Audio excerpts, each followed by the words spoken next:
Hello, my name's Stephen from K-Scale Models, and today I'm doing a video about the 1/144 scale Sumo from Turn A Gundam. Now, this is a video that was kind of prompted by a friend. He's doing an article on the Turn A Gundam series and the arts behind it, and I volunteered to make a kit for him. So, I chose the Sumo, but, well, you know me, I do a lot of 3D printing. So what I decided to do was make the flight pack for this thing. So I found a Sumo online, a secondhand store. These are hard to get these days, but there is some of them out there and they can be found for a reasonable price. Now, let's just go over this. This is a 1999 kit, so the actual model itself. It's got standard instructions, and we then start to get on to the runners. Now, runner A in particular caused me a lot of problems because you can see here it's this sort of pseudo gold plastic. This stuff is incredibly brittle. I don't know if it was age, if it was moisture damage, humidity damage, something else like that. But just to go over the parts that I broke part of the leg joint in the pelvis area, so the hip joint, and I broke one of the leg connectors. So you can see up there towards the top there's this little peg on the legs that broke. You'll also see that it's got the two-part shoulder armor. This is indicative of all kits like this, and it is a right pain to work with.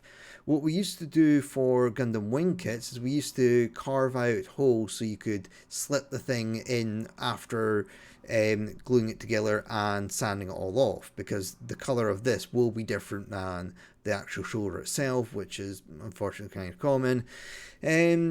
So I had to go modify it. I ended up removing a couple of pegs in there. They basically just disintegrated when I took a plier to them. Yeah, so this kit is incredibly brittle. So if you are thinking of getting it, be aware that this is brittle. Now, it's not the only runner that's in gold. This is the leg, well, the rest of the legs and the arms. And yeah, they basically just went together fine. Although I will note that the knee joints on this particular kit are very different than what you're used to. And it does make balancing an issue. I'll go over that when I actually come to the final kit. You've got a little side sprue that just comes off A3, which is the faceplate for the actual model. We've then got the grey runner. So yeah, these are fairly standard, no real issues, although I did break off two parts of the backpack when I was putting it together. I believe that's actually, and again, a problem with sprue A, because it was that sprue that broke off, but that one is not structurally important, it's not carrying any weight, so a bit of glue and it went back together. Now you'll note here on this sprue there is the hands. Now this kit does come with polycaps, and I'll show you them in a minute. But it also comes with the actual hands for the kit, which is kind of unusual for the age of the kit, but I'll show you that more in a second. The next one is the weapons. Now, if you go to the box art, you'll notice that the fan heat blade thing, it's actually supposed to have an enclosed handle area, but this would prove difficult for the 1/44 kit to grip. I think it's near impossible, so it was basically cut out from the bottom so you can actually assemble this thing. Now we're on to the polycaps, and this is just your generic set of polycaps from the time. Most of these do not get used, and you'll note there that there is a hand joint, though, well, not hand joint, actual hands. These are again indicative of these older kits. You used to get these sort of polycap hands, and they're always a nightmare to paint because they flex. The paint wouldn't flex with them, so it tended to just disintegrate over time. They're also a little small. When I was doing this, I built this on stream, and I compared the hands, and they are very different. I believe some of those old Gundam Wing 1/144 scale kits were closer to 200 scale. So yeah, they are very small hands for what you're actually using. So that's why it came with its own hands. So the next part of this video will be me just going over the flight booster. So back in a second. And here's the model for the flight booster. Now, just a quick note, you can see here along the top, I've got different versions of the model. And there's a reason for that. Every time you hit save in Fusion 360, it creates a backup of the old version. This is because in engineering, which this is designed for, if you make a mistake, it can cost lives. So you do have to have some sort of accountability of what you've done when you've made changes. I've not done that in this because, yeah, I'm just being lazy. And no lives are at risk if one of these models falls apart. It's not going to hurt anyone. So, yeah, this is not... Oh, it's a feature of Fusion that is quite useful when you're in engineering. But for what I'm doing today, it just lets you see the revisions that I've gone through for this, because this went through quite a few revisions. Now, you'll notice that some of these revisions seem to be sort of time-stamped the same day. So if you're looking here, it'll say that I made a flurry of changes on the 14th and the 17th.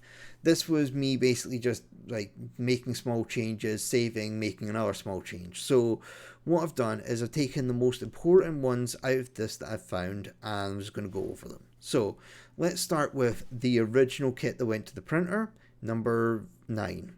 So you can see here, this is actually fairly anime accurate. These big bits spike up, and I really like the design of this, but it didn't work, and I'll explain that more in a moment. So yeah, that's just a quick rotation. And then we get to see the top and the bottom. So yeah, this was all ready to go. Then I tested it and found the arms didn't fit. So this is something I'll show you when I actually get to the kit. But the arms, when they come down to the sides, this is so bulky that it kind of interferes with them. Now, that's not something you can easily tell from building and measuring up the kit. You really need to get the thing in your hand to see that, no, this will not actually fit. So this is what Rev 13 was. This was me basically moving things up a bit so that, yeah, there's a bit of clearance there. There is some alterations to other bits around there, but that's pretty much the main one. However, Rev 14, I'll get back to this. Let's just have a look. So you can see that, again, there's been a few changes to the slope of that, but the main change is regarding the center point. Now, when I was doing Rev 9 and 13, this part was being modeled up based on the anime. And on the anime, you can see that this part is in line with a certain other part on the main body.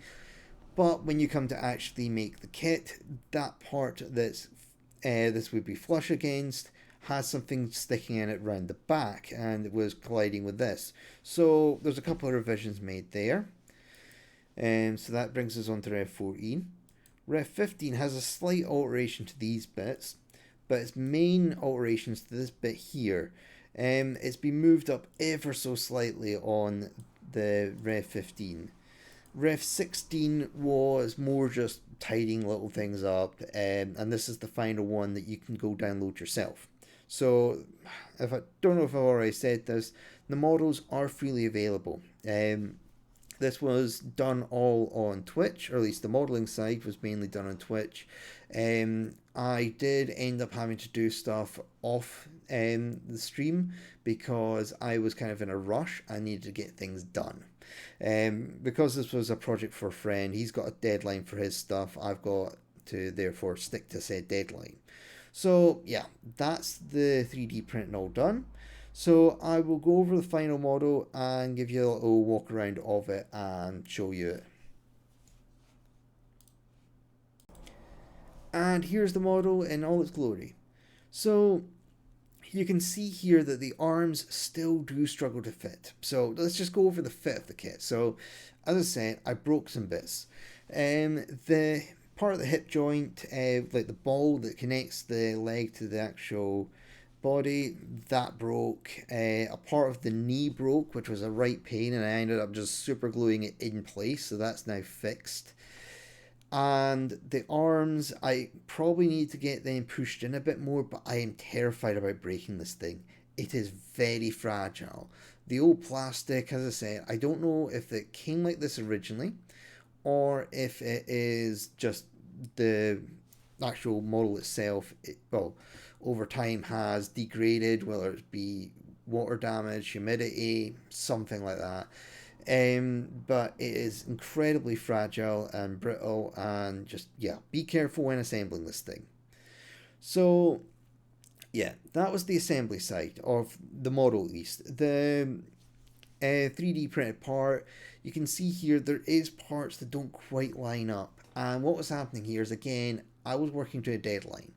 And because of this deadline, it was a case of the parts didn't quite, like, there was parts that partly failed. They were successful enough that they printed out and there was no missing pieces, but there was layer shifts and that sort of thing that you could see on the parts. Now, I've sanded them all down, or at least most of them. I think you can still see a couple of them. But this meant that parts no longer fit together nice and neatly, which meant when they come to fitting onto the actual ring, they don't quite fit. So, yeah, because there was a rush and these were 12-hour prints, these are not like quick prints, they are massive long prints. Yeah, it took a while to get that to all. Oh, I couldn't quite make the deadline and get this to perfect standard. And to be honest, perfect is the enemy of good enough. And this is good enough for what I was doing. So you can see all the side and back and rear and all the different angles. Now, with the actual painting side of things, I made another little error. You see, I've never used Vallejo paints before. I normally use Tamiya paints, but I tend to hate like hand brushing Tamiya paints, and I knew I was going to be doing some hand brushing on this thing. There's some small details I knew I was going to have to go back in and go over. And I also don't like Tamiya white, so I was thinking, yeah, I'm going to just try these Vallejo paints out. And I don't know how to thin to the paints well enough.